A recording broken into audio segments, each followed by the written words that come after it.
Well, welcome, friends, back to another episode of the Performance Mindset Show. I'm your host, Amy Calandrino, CEO of Beyond Commercial and author of the book From Perfect to Real.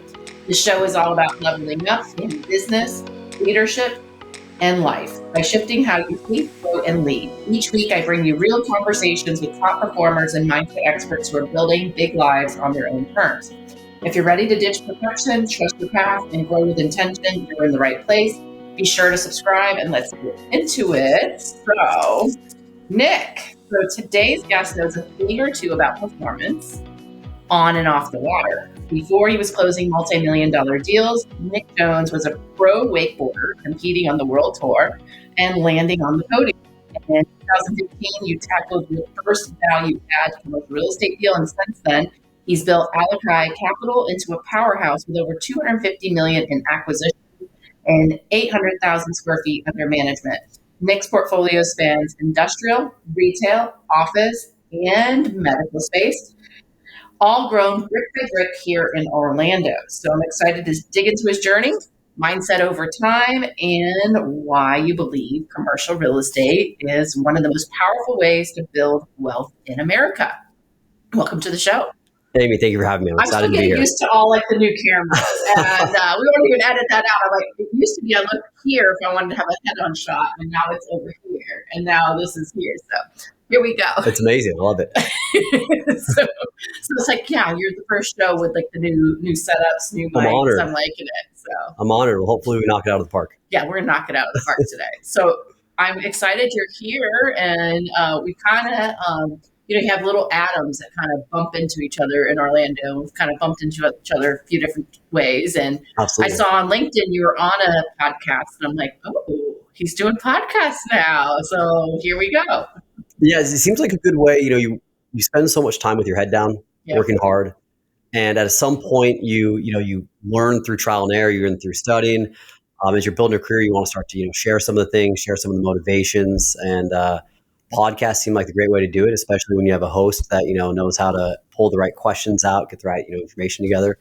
I know I personally listen to podcasts all the time, and that's one of the sources that I love to get information out of. So I love podcasts. It's great. So I've been listening to them for quite some time, and so I actually go to this conference every year called Commercial Real Estate Influencer Summit, CREI. And I've been going now. This is my 5th time. In the first year, I heard all about podcasting, and I was like, oh, I should do that. Yeah, it's great because it's raw. You get to hear what everyone's really thinking, and then the listener can decipher what they want to take from it. Where the old school type of media, it's all edited down, it's consolidated down, and so you don't get to pick what you want to take. They kind of decide for you. Right. I mean, it's too curated. It's too perfect, and it's not as like authentic, and you never know. And my listeners know I'm much more like a conversation than necessarily this whole scripted thing, although I do give some thought like ahead of time. So, which, by the way, before we talk cap rates and square footage, you were a pro wakeboarder, even competing on the world tour. What was that season of life like, and what did it teach you about discipline and performance? It was a pretty interesting season of life. You know what?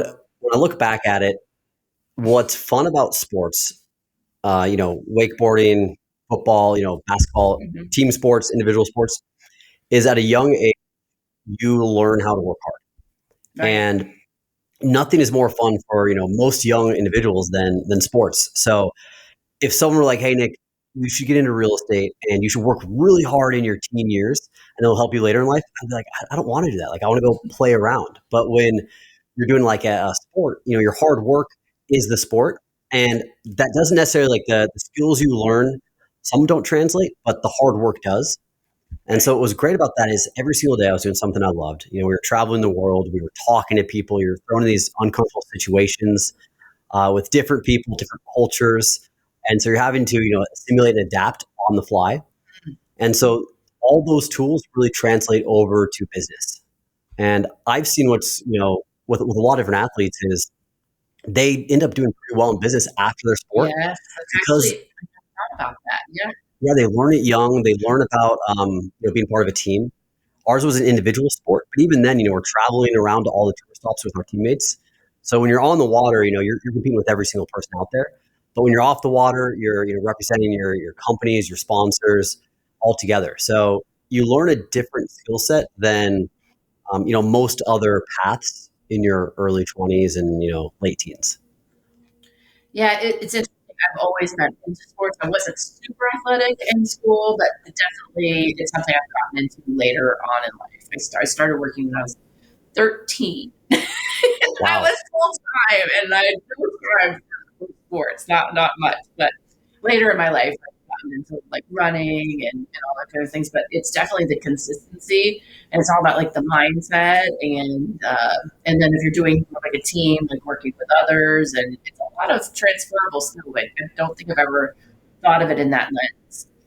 Yeah, and there's a lot of delayed gratification in sports where, with our sport, for example, we're training. Which I know we're going to talk a lot about delayed gratification today. Yeah. It's pretty prevalent in, everything we do, especially commercial real estate. But, Right.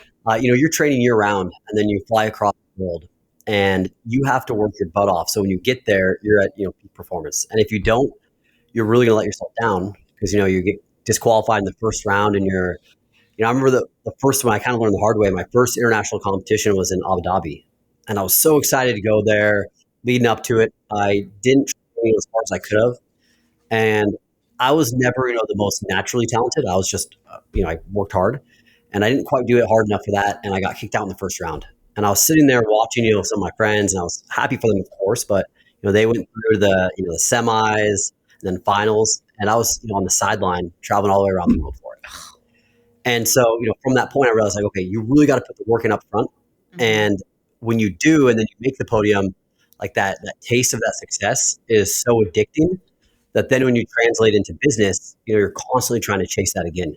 And, some people, if they've never got that chase, that taste of that success, they may not push as hard as others that know what it's like to work hard and then get the results you want. Well, it's interesting that when you have that perceived like failure, not being able to compete, that you went and you played the tape and it's like, what could I have done differently to have a different result? And you were able to take accountability. And that's more of a growth mindset versus a victim mindset. Victim mindset would be like, this is everybody else's fault and, why are there better teammates? Or, you know what I mean? Like you realize that you could have done, something, differently to achieve a different result. Yeah. I mean, the victim mindset in a lot of parts of life, I guess sports is a little bit, you can only fool with it for so long. Right. You can sit there and create this victim narrative, but then you just kind of realize like no one cares. No one wants to listen to me. Right. You don't really want to listen to yourself with it. Right. So you start to learn like it's just a useless exercise where what you should be focusing on is, okay, this happened, this sucks. Embrace the suck to some extent, like, but then work through it. Okay, I don't want to feel this ever again. Yeah. And I think that's part of it also. It's like it's a bad feeling, knowing that you could have done better. And it's just a lot of people don't want that. So you just push through the next time. Right. Like you don't want to go through that again. No. It's you'd be better off just hanging out and not having to with your friend. Well, how did you did your first value add deal in 2015, so just 10 years ago, right? Which is like a blink of an eye, but I mean, I'm sure when you're in the middle of it, it feels like an eternity. What was that pivot like? Or can you give me some context as to how you got exposed to that and decided to start investing in commercial real estate? Yeah, so I actually started out as a broker. Okay. And one of my teammates' competitors, his father was a developer here in Orlando, and I lived with them. And he offered me an internship at Realty Capital. It's a local commercial real estate firm.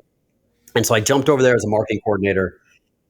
Started like real estate, went to UCF, for real estate, got a degree in that, undergrad degree, and went into brokerage, shortly thereafter, and started working with Susan Morris at Colliers International. And this was, in the 2011 era. So, no one was buying land in Florida. Right. When you'd call developers, they'd hang up on you. It almost felt like I was selling timeshares, something that I was selling something that it seemed like no one wanted. You're right. And then slowly over time, they started to call back and listen to what we had to say, started to show some interest in our land, started to talk to us about, their pro formas and what they're looking at doing. And right away, it really fascinated me that, just see that they were taking this land and turning it into something new that was productive, that added value to the community around it. And I really started to lean in and all the way to an annoying state. Ask the developers, hey, so why do you think about this way? What are you looking at this way? And start to watch videos at night of how to build pro formas, how to think like a developer, and slowly started to speak their language a bit, to where I'd ask them questions that they'd want to answer, and I start to see how they looked at sites. It took a few years. It was quite a few nights, because I was having to do the brokerage and work with them during the day, but then at night I was wanting to study, their language per se.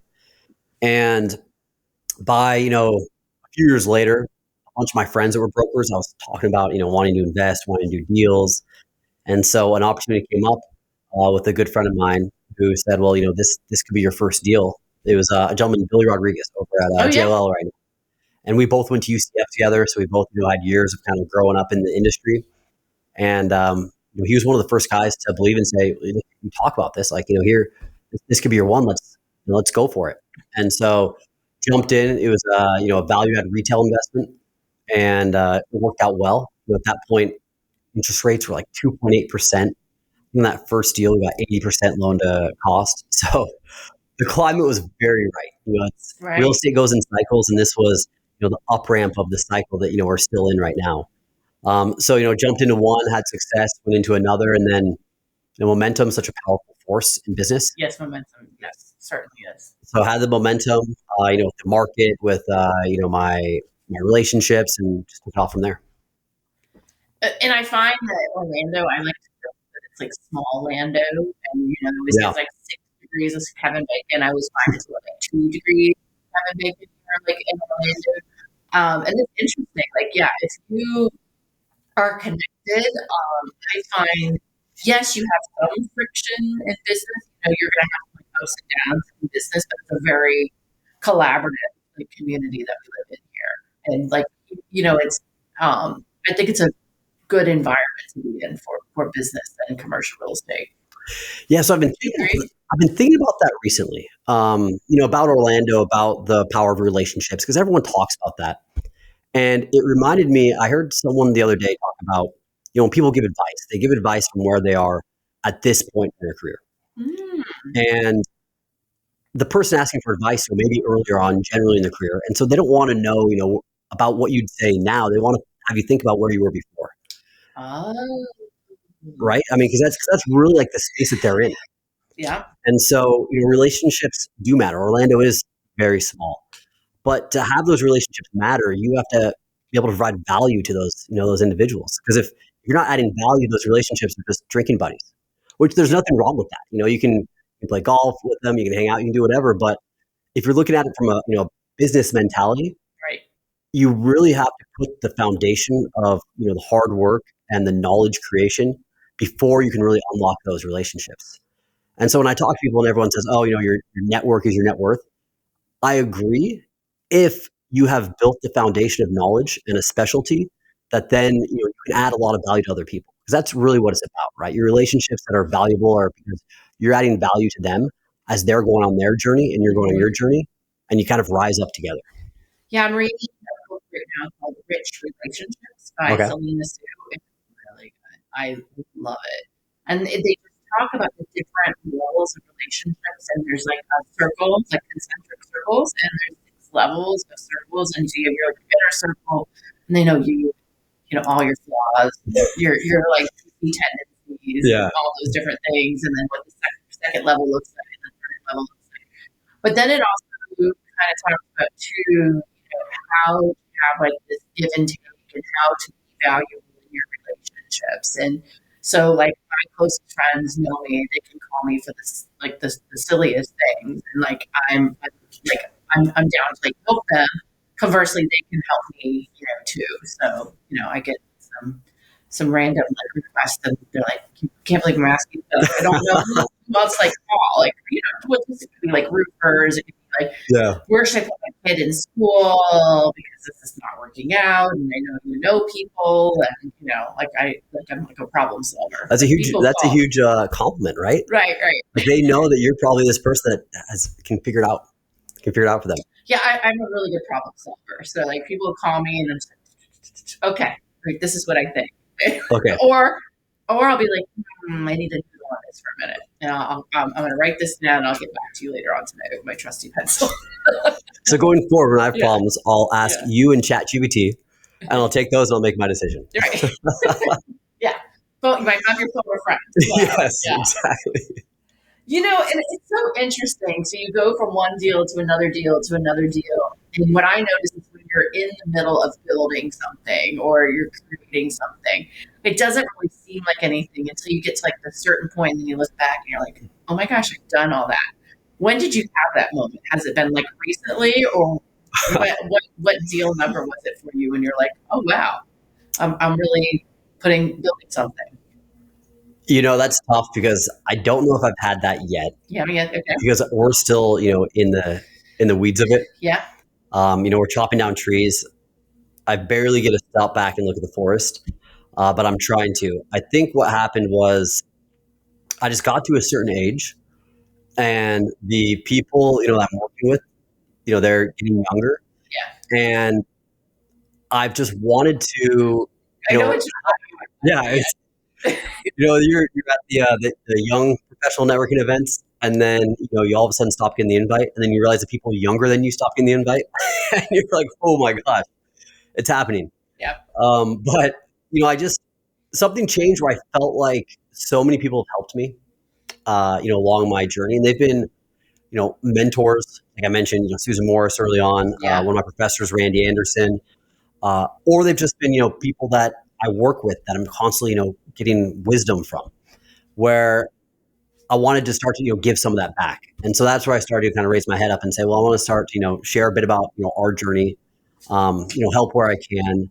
the things I've seen work, provide some guidance on that, things I haven't, say to stay, clear from. But, I don't think we're quite there yet because, we're still so deep in the growth phase. Yeah. It's actually interesting. When I was like in your 20s, I was not much of a vacation guy, especially once I retired from wakeboarding. I got into real estate. I kind of was behind because I was a little older. Yeah. And so, I didn't want to do vacation. I just wanted to keep on pushing and work. I had that like kind of push mentality from, being in sports to try to get to the top or, as close to it as I could. And recently I've noticed that vacations are some of the most valuable time that I have because it's the only time your mind gets to clear, settle down, relax, and you get to think about, okay, what's the strategy of my life? It could be a strategy of your work, strategy of, your personal routines, of your relationships. So, now I flipped the switch. I'm a very big proponent for taking time off and vacations, as long as you're intentional about it. Yeah, I read another book this year. It's all about, it's called The 5 Levels of Wealth. That I read this book, Transformation. Have you read that? Have you heard of it? Salil Doon? Yes. Love him. Oh, transformational. Transformational. I did not feel guilty taking time off this summer. Yes. And it was like I actually took almost a month away from here, but wow. I still was working. I ended up really being off a full week in New York City, running around with my family, and then the next few weeks in Vermont. And then I established a cadence where I'd get up at like 5 a.m. and knock out my work, and then I'd go sprint with my kids somewhere from like 8 to like 1, and then we'd come back and I'd like lay them down with like a Disney movie and then like jam out like some more work and then jam out some more at night. And it worked. I still closed deals and got it done, and had people. But it's also slower here in Orlando. I think there is like a certain amount of people that leave Orlando and like go hang out at New Smyrna Beach for the summer, or like go to North Carolina, or they're like, it's just not as busy. So why be here? Why force it? Right. So just go. I think all that time away had me start like thinking about like, what do I want 2026 to look like for me, especially reading all the books I've been reading this year. I'm a big proponent in reading and then finding out what other people are reading, and it's crazy. Yeah, but Sophia Bloom was great. Like I actually emailed him. We emailed back. Really? A couple times. Yes, we did. Oh, that's amazing. She's very responsive. Isn't that crazy? I have not asked her yet to be on my podcast. Maybe you need to. People like I need to do. Yes, I've never felt influenced before, but I'd have to say like he's the influencer that I eat it up. Yeah, because it's just so relevant to people that look at themselves as high performers, people that are pushing hard. He's kind of saying, hey, it's all right to think these things, or these, whether it be insecurities or these mindsets you have that may not be accurate. I mean, he's spot on. He is, and I mean, it really brings, I hate to use the word gravity, but it does bring a sense of gravity and gravitas to your life. Yeah. And to think about what is your legacy, where are you going, and makes you think about all the decisions that you're making in your life.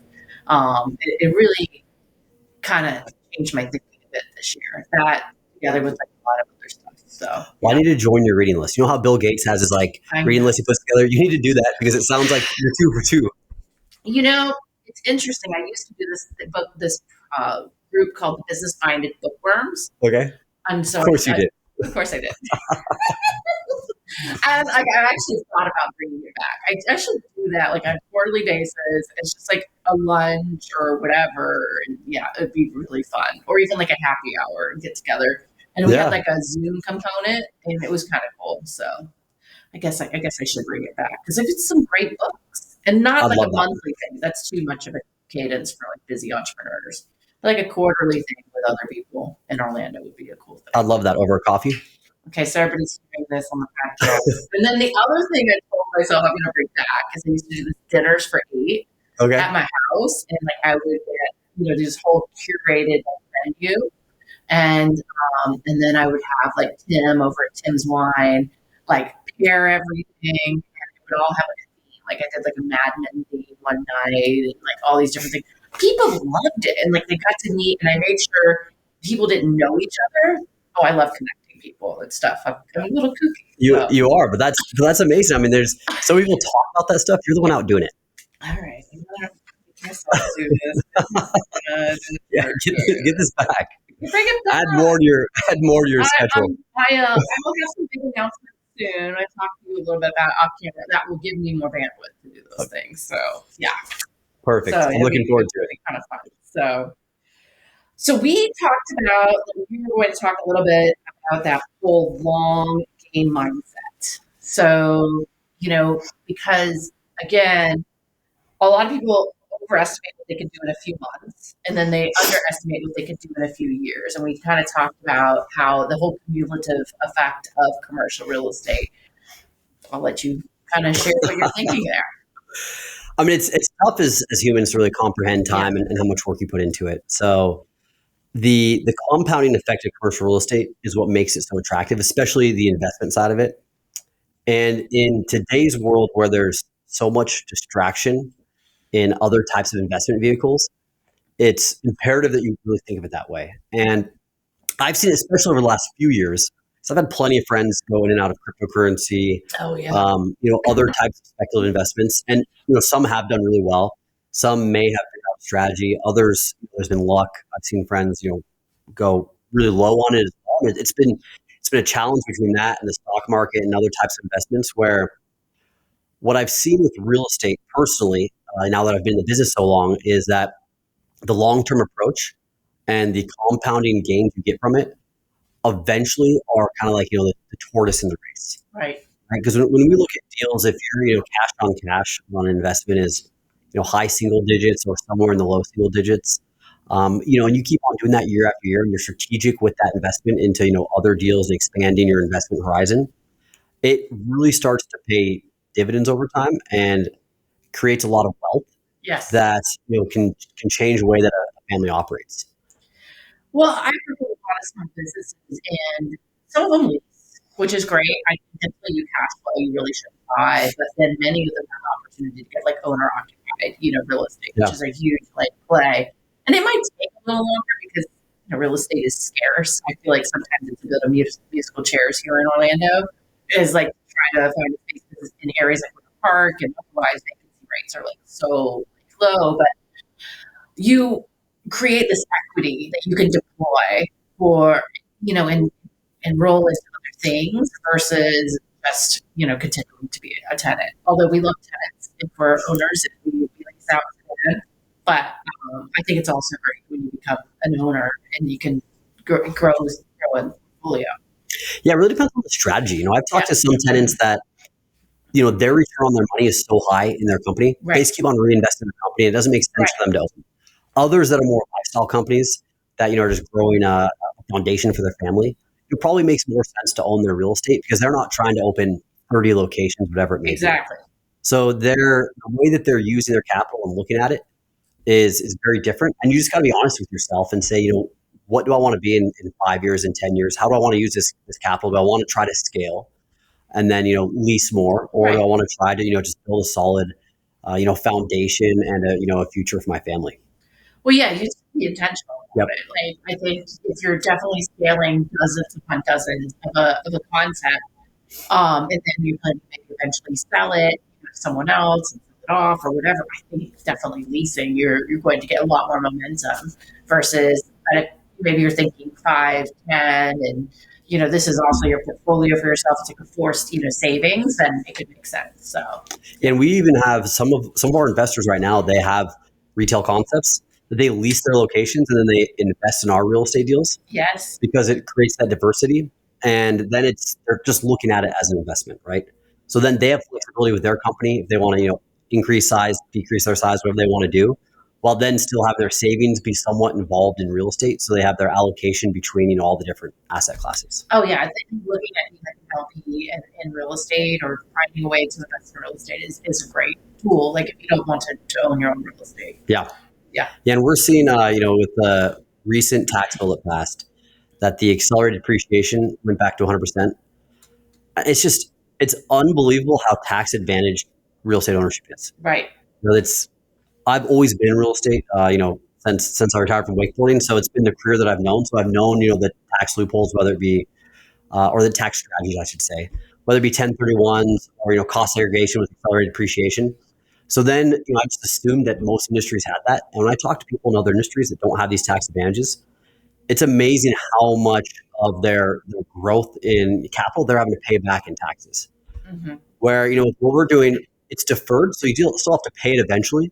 But if you can defer it and then grow it tax-free in the meantime, when you're looking at these consistent returns that real estate provides, it really snowballs into a pretty attractive, nest egg for people. It does. Yeah. That's what and you have a lot of flexibility too. Like I tell people, it's like, you don't necessarily have to sell your real estate too. Like, I was meeting with someone yesterday, great property over in 32803. That's up here, like Mills 50. And, it's like, I'm not really using my space anymore. Do I have to lease or to buy? Do I sell? I'm like, well, do you need the money? He's like, no. And I'm like, well, do you want to buy something else? And he's like, no. And I'm like, well, I could put it aside on the ground and I have no doubt that I could like sell it. But, let's look at this, like with your financial planner and see if it makes sense to go ahead and like lease the property because, it's an appreciating asset, especially in that core of Orlando. And so I said, but, if you've got some other brokers, you just don't put like, you have great brokers and then you have some that are like, well, let me sell that for you. So I'm like, I don't know if we should sell yours. That's a great location. So we're more of an advisor, right? I like am you're advising them on what makes the most sense for the long-term relationship. Right. Yeah. So it was great to talk to them, and I'm going to get to speak to his wife next week and all that. Actually, I got that one from sending out a mailer.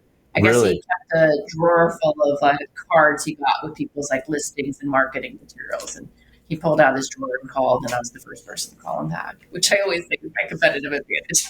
So, yeah, the mailers are mattering more now. I keep the mailers that I get too. You do? Okay. It just, that someone put the extra effort in. And a lot in life with how easy business is getting matters at the effort. Because the effort, when it comes in, like that's what's going to get the deal closed or go that, extra mile of getting the new tenant, whatever it may be. So when someone sends me a mailer that you can tell like there was something about the property that may have been different other than like, just sending a mass mailer out, a lot of times I call them back because it's not just an email. It's not just like the one where it's someone saying, I want to buy your house and they send it to our industrial building. I know. But it's someone, that's kind of thinking outside the box today, which I think is important. Well, and I tend to too, if I'm really looking for property for a client, then I will do custom letters for each person. Yeah. I that's one of my podcasts the other day. And he talked about there's a difference between being a shrimp boat captain, where you're just like throwing out the net and just pulling in as much as you can, with some boots and like some other fishing gear and all this stuff. And then there's being like a spearfisher, And it's interesting. Sometimes I'll look the person up and I'm like, oh, you're a broker. So, but P.S. I know you're a broker, and I know you probably don't want to sell, but I'm still sending you this to know that I have my eye on your property. Like, so, but knowing it, otherwise you look like an idiot if you're just like throwing a bunch of stuff like out there, unless it is just like a general like, hey, it's listed mailer. Yeah. So. The strategic approach makes sense, and also is getting yourself in front of the person because you have no idea what they're going through in life, whether it be good or bad. Mindsets change, and so if you're not connecting with those people, you're never gonna have the opportunity. Even though last month they may have told someone else no. Oh yeah, absolutely. I have one that's about to go under contract anyway. It was from a letter to this person, and then working my way up to the CEO and figuring out who the CEO's assistant was, and making good graces with the assistant, and so on and so forth. My client's very happy. um, let me ask you. So your Orlando story is literally brick by brick. What made you choose the market? If for any reason, because you could have moved away from Orlando, but you've been here, you went to UCF, and what's kept you committed to growing here? So what has kept me in Orlando has been primarily the relationships Mm-hmm. with the people that I love to work with here, and then secondary has been the economic climate. So Orlando's all about growth, right? When you think of Orlando, you think of some people think of Disney, but the message that they're trying to push is we have household growth, we have economic growth, we have educational growth. UCF being the largest undergrad in the country. There's a lot going on of people expanding out. We also have a ton of land as well. We do So still have a lot of land. Yes. ton of land where a lot of places are landlocked. So it's mostly like tight infill redevelopment, which is more time consuming and a little more challenging. Where Orlando, there's a lot of opportunities almost Yeah. everywhere you look. So when you pair the opportunities with having, like you said, the small town type feel with the relationships mattering, Oh, absolutely. Yeah. it's a great place to do business because you can continue to do business with people that hopefully you like them, or else you're not doing business with them. People you like. There's plenty of opportunity out there. In real estate, there's a ton of tenants, especially in retail, that want to expand here to take advantage of the population growth. There's more tenants than more space here in Orlando. Exactly. Let's be frank. It's like, so you actually, I think it's a good problem because then you can really select the creme de la creme. You can figure out, okay, yes, there's good tenants, there's great tenants, and so because there's so many of them, you really have like a pick of the litter here in Orlando. Yeah. And the good ones really thrive here because it kind of sets them apart. We've had some national type tenants or tenants that seem like the concept somewhat seems off. They get flushed out of the market. There's just so much competition out there. Right. So it's also a great place for expanding concepts going, if they can prove themselves here, they know they have something special. Yeah. It's interesting. I have a listing over on Plant Street in Winter Garden, which has gotten huge interest. And I mean, more calls than I don't know. It doesn't stop. And we've been working really close to getting it closed, but something kind of got wrong with one tenant. But then the person already has somebody else. Like, don't worry, they're highly qualified, and it's just you can fill the space. Like if you have really good product in a good area, there are tons of tenants in Orlando in concepts. And once they get like established, I noticed too like how supportive the overall like community is in Orlando. Especially places like that. Winter Garden's so unique in it's so family friendly, Yes. walkable. They've really done a good job curating and guiding the growth in that Yes. downtown area. And that's really tough. Some areas get run by tenants that it's a free market. So you can't really control who goes where a lot of times. Winter Garden's done a phenomenal job. They just installed at the city hall maybe just a month or two ago, and they have pictures of what it looked like in the late 90s, early 2000s, which actually I graduated from West Orange High School in 2002. So I remember it was kind of blighted. Really? Like not much at all. And once that West Orange Trail got put through the city, that was like an artery of like growth too. And there's just so many different things. And then, just kind of brick by brick, different tenants went in and like started to build this community. And now it is really just thriving downtown. It's really cool. And then it's cool to see, Claremont's having their downtown revitalized. It's, you're seeing that people really enjoy the connectivity of these, little urban pockets where they can walk and see their neighbors and feel like they're part of something. Yeah, I think COVID had a part to do with that, and I Yeah. think just naturally as human beings, we crave that connection and community and feel. So yeah, it's really cool to see. And I find in Orlando we have, and I'm sure lots of other cities, people listen to this across the nation, like have these different districts, and each district in Orlando I find is like a different personality. Like you have Ivanhoe Row, you have 50, and they all are almost like their little mini like areas to kind of explore. So Yeah, it makes it fun. There's these little nodes where you can explore kind of new culinary treats every night. yeah, there's so much. So the so we talked a lot about relationships, and when you think about the compounding and not just the money, but the relationships, the knowledge, and reputation, talk about how that's helped to accelerate your company's now growth.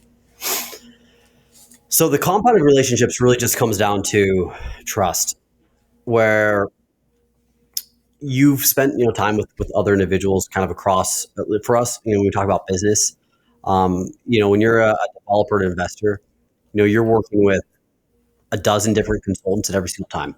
So whether it be your lender, your investor, your tenants, your general contractor, we're texting our roofers like every day, our HVAC contractors. I mean, there are certain companies and individuals that you know, it's kind of a rising tide with each of us, right? I mean, our GCs that we work with, they know that as we get more deals, we're going to be doing more deals with them as we have that, trust that we're building with them. So we're all going to kind of grow together. Our investors, the same way, like as long as we're continuing to find good returns, we love to educate them on real estate. We're all kind of growing together. So it continues to compound our network to be very close knit to the point where everyone's looking out for each other. So a lot of times, when we have a new project, our whether it even be our attorneys looking at title, they'll give an extra look at it. Our environmental consultants will do some preliminary work for us. Our surveyors, look a little deeper into the easements. I think it seems like they're really pushing for us because everyone knows that as long as we're honest with each other about pricing and costs and whatnot, that we're all going to continue to work together. Right. I find that it's really powerful, those that I work with, like once they have that like team in place with the legal Yeah. and all that, it really helps to make things hum. And business is incredibly competitive. So when you have that ecosystem around you, when we're competing against other investors and developers across the state and outside the state because we've expanded, we got to move quick. So when you have these timelines that a seller expects you to close by, if you have that ready to go, you can put under contract. A lot of times, if you have a quicker timeline, you can beat out the competition. Yes. And so that's been one of our competitive advantages is our relationships where everyone knows that, we're going to cut straight to the chase. We're going to work together. Everyone's in sync at one time to, get the project closed and moving forward and then move on to the next one. I find that the time does make a big. I noticed that sellers often will choose something else because it's less uncertainty. They don't have to worry day by day and have the property tied up for a lot longer, and it can make a great competitive advantage. Yeah, I mean, uncertainty is a big deal in real estate, right? Because it's a slow moving asset, and so when you're having people, have this kind of longer time period to make decisions, anything can change. We saw tariff announcements recently. You see the Fed. They may change the inflation and the interest rate outlook. There's this unrest, overseas. So time's a challenging thing in real estate. Right. So, you want to move quick, you want to move consistent and just have everyone kind of move together. And that's, like you said, that's what sellers want. Yeah. I mean, otherwise they worry that, like you said, the interest rates could change, tariffs could change, anything could change. You could change your mind. You could find something else. And, well, they have the old adage, they say time kills deals, and it really does. And there's a lot of momentum to a transaction, and so I always can feel like, ooh, are we losing momentum here? Like, what can we do to keep the momentum, going, and keep the tenant interested in getting the lease signed, or keep things moving forward to the finish line. There's a lot of momentum just even in the individual like transaction, not to mention, if you're on the development side, keeping things moving. Yes, it's so funny you say that. Like there is that feeling, right? Sometimes you start to feel like something's shifting, Yes. and it may be positive, it may not be positive. But I don't know how to like. I don't know if that's just comes from experience. I mean, you tell me. Is that experience? Is that Wow, it was so interesting. And I was talking to a GC on one of my deals yesterday, and I'm like, yeah, it's feeling a little cold to me. And so then I sent a follow up, and then sure enough, I got the call that there was something. But yeah? we were able to like fix it. But like I had this like sense. But I think it's experience, and then you can kind of like sense what's normal. And and there's a different range of normal. When you're working with like a larger tenant, let's just say like I had some like some small bay warehousing, and we were putting in a like a national tenant. It takes a little while to run it up the food chain and get things, and so I'm not so worried. But if someone's local and I know who their attorney is, or trying to figure out those things, who's your attorney, who's your CPA, who are the people who's their team, I can sense. I'm like something's off. That's the art of it. Like there is Yeah. still an art to it There's because an art. if you're naive, I mean, a lot of times when you start to sense that if there is something off, you can still put it back on course. But Yes, if you you can. wait too long, it just starts to It separate. creates out of control. Yeah, and then it's I just always say the wheels fall off the bus. It's yeah. like going off. There's nothing you can do. It's No, gone. but right away if you tighten those hubcaps, you'll be fine. Oh no, we turned it around yesterday. So, how do you approach building long-term investment partnerships for the projects that you put together? So the approach that we've taken with our investors, and we're actually doubling down on it right now, is education. Okay. And what I noticed early on is, we bootstrapped this company as probably most, investment companies generally start, where the first few deals I was calling my friends, I was talking to their parents, um, anyone that would really listen and understood, my business plan for the deals. Then as time goes on and you start to build a track record of reputation, then they start to tell other people and they start to tell other people and you build this referral network that really expands out your investor reach, which that's really how we've grown most of our investors, which referrals the best kind because it's generally coming from someone that they trust. But once we have that first conversation with them, the majority of our investors are incredibly talented at something. They're generally first generation. If they are second generation, they're crushing whatever they're doing, and it generally makes more sense for them to keep doing what they're doing rather than investing and or rather than doing what we're doing in real estate. So an example is a lot of our investors are doctors, and they're always going to be a better doctor most likely than they would be as a real estate investor. Yeah. A lot of our investors can be brokers as well. That their time is better spent doing their craft. They can make more money doing that than trying to learn the ins and outs and some of the tedious processes of buying, developing, owning real estate. So they have their craft, and so real estate investment may not be the number one thing that they do, but they know that they want to be a part of it through their investments. What we've done is we've helped educate them on the way that we look at our deals. And so when we have a new deal, we're very, upfront, transparent. Here's how we saw the deal. Here are the things we liked about it. Here's how we're underwriting it. The returns we're looking at are X, Y, Z. There's a number of return metrics. At certain deals, it's people look at IRR, others cash on cash, other investment multiple. Mm-hmm. We'll look at all of them and we'll say, here's why this one's more relevant, right? IRR may be something shorter, or then cash on cash and multiple if it's a longer hold period. And what we try to do is educate them so that every single deal that they do with us, they're getting smarter about real estate investing. And it's whether they're looking at our deals or other real estate deals, they start to know what to look for, understand what risks are out there.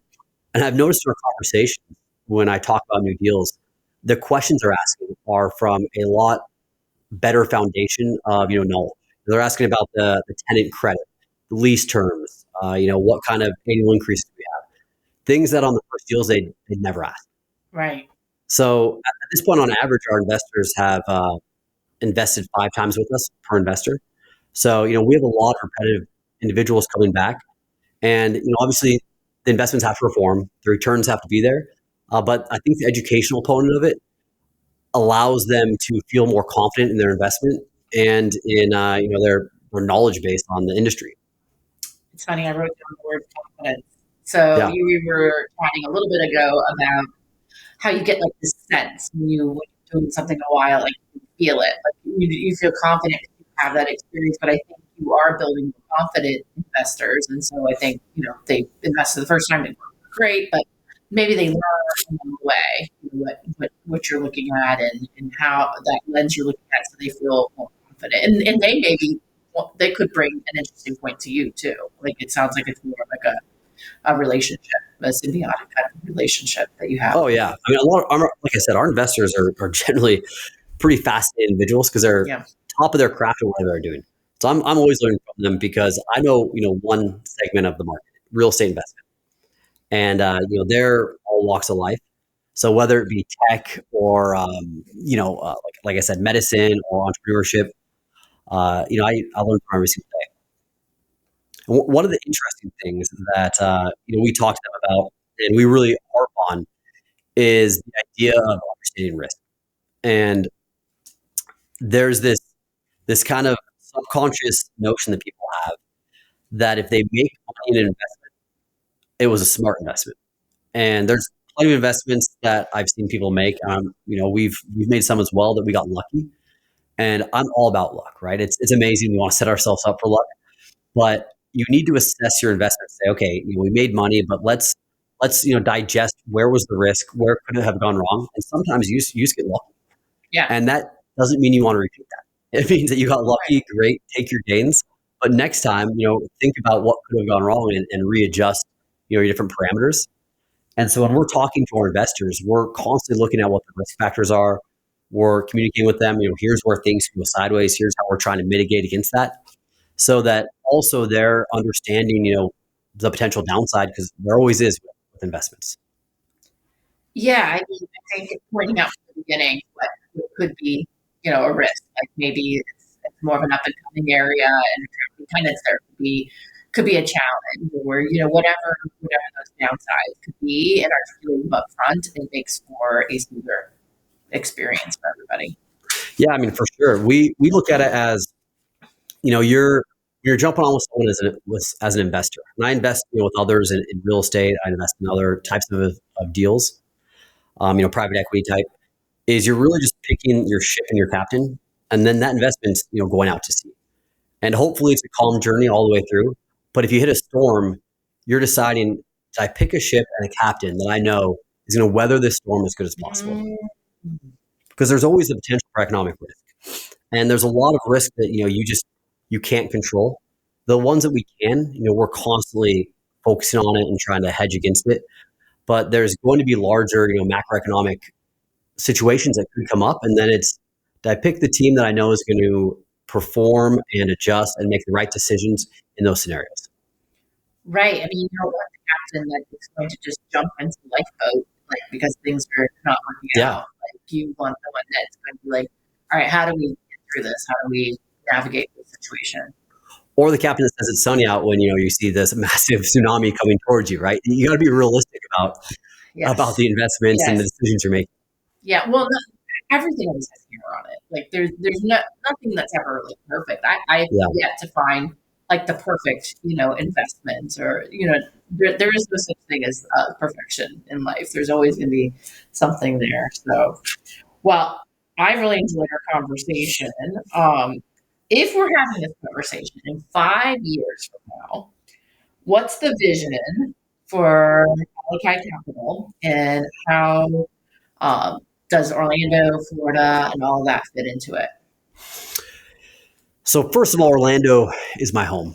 Right. And that's important to me because working in the built environment in commercial real estate, we have our fingerprint on a lot of our projects. And we want to improve the communities that we invest in and we develop in.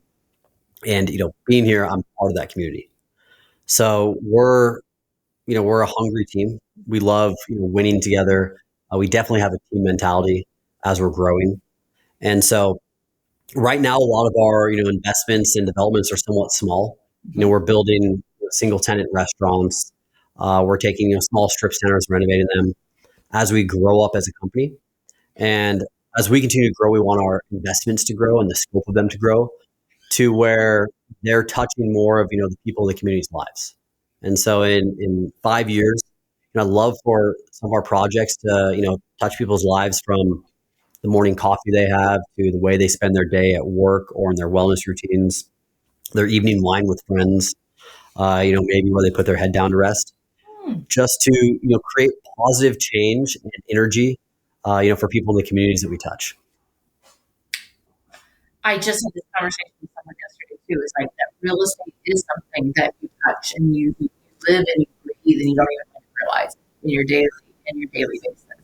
Yeah. And it's and then to be able to be a part of that is huge. It's fun. It keeps us wanting to wake up every single morning and get after it and hopefully, make the change that we can while producing the returns for our investors and our, partners, positive economic growth with them as well. So it's a lot to get up for. Awesome. Well, we talked about a lot of different things. Is there anything that we didn't get to chat about that you want to close this out? Well, I'd say if anyone is interested in, learning more about what we do, talking to us about investments, I obviously love talking about commercial real estate. So even if it's not investments, talking about commercial real estate, it's easy to reach us on our website, which is alakai-capital.com, or on LinkedIn. So, we're always open to share information about that, talk about our investments, and to continue these conversations we've had, offline. Awesome. Yeah. We will make sure in the show notes that it's there, your website and all the spellings, and your DMs are open on LinkedIn. Yes. And I appreciate you hosting me and doing what you're doing here. Like I said, I have seen podcasts be one of the top sources for me, getting kind of the raw conversations, hearing people that I respect, what they have to say, not being edited out. And I think that's so important because we are just all humans going through this journey together. And so the fact that you've put together this amazing studio, you curate the conversations and everything is really admirable. And I appreciate what you're doing for, myself as a guest and also myself as a listener. Oh, thank you so much. It's been an incredible journey. And I think we talked a little bit about it. It was like, you don't realize what you're doing. I started on an audio podcast, eventually went to like Zoom video, eventually went to this, eventually went to that, and then eventually had this. And I'm like, I can't see myself like it's like my creative outlet. And then it's when I'm out doing tours or other things, it's like very go, go, go, go, go. It's kind of like the vacationing that we were talking about before we started recording. It's like it gives me a chance for my brain to turn off and just like listen and process. And I feel like I grew up a lot. So I appreciate you coming on the show. Well, I can tell through our interactions, thus far and with this in business, when you tiptoe into something, you don't stop. I mean, if you're going into it, you're going all the way in. Yeah, we're going back. So I think really people look forward to this, and I look forward to it. So I've been able to. People are like, "How do you do it all?" And I'm like, I block my time, and I figured out a convince doing it, and it's not a chore. It's something I really enjoy. Yeah, I can tell. I love that. Awesome. Well, I want to thank everyone for listening to the Performance Mindset Show. If today's episode gave you something to think about, share it and subscribe so you don't miss out on what's next. Want to go deeper? Grab my book, From Perfect to Real. It's all about dropping perfection and thriving your way. You can also connect with me at beyondcommercial.com or amycalandrino.com. Until next time, stay grounded, keep growing, and keep showing up for you. This is Amy Calandrino signing off.